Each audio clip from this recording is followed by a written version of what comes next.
बहुत पुराने जमाने की बात है। एक घने और सुनसान जंगल के किनारे एक नेक दिल और सादा मिजाज बाबा अपनी झोंपड़ी में अकेले रहते थे। उनका नाम किसी को मालूम न था। लोग उन्हें सिर्फ बाबा जी कहकर पुकारते थे। बाबा का दिल दुनिया की चमक दमक से आजाद था।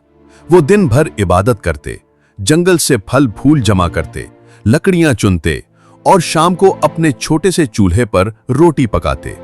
बाबा का ईमान था कि जो कुछ रब दे वही काफी है। कभी शिकायत न की, न किसी से कुछ मांगा। उनकी सादगी और नेकी की वजह से आसपास के गांव के लोग इनसे बड़ी अकीदत रखते थे, लेकिन बाबा हमेशा दूरी पर रहते। एक दिन बाबा हस्बे मामूल लकड़ियां चुनने जंगल में निकले। एक पुराना सूखा हुआ दरख्त जोर की आंधी से गिर गया।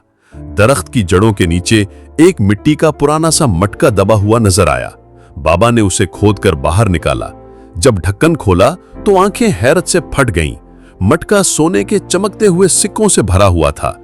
बाबा ने कुछ लम्हे खामोशी से उसे देखा, फिर एक गहरी सांस ली और आसमान की तरफ देखकर बोले, ऐ रब, ये तेरे इम्तिहान का लम्हा है या इनाम का? बाबा ने मटका वहीं बंद किया और अपने कंधे पर रखकर सीधे करीबी गांव की तरफ चल दिए। गांव के चौधरी और इमाम को बुलाया और उनके सामने मटका रख दिया। सब हैरान थे, लेकिन बाबा का चेहरा मुतमईन था। बाबा ने कहा, मुझे ये मटका जंगल में मिला, ना ये मेरा है, ना मुझे इसकी हाजत है।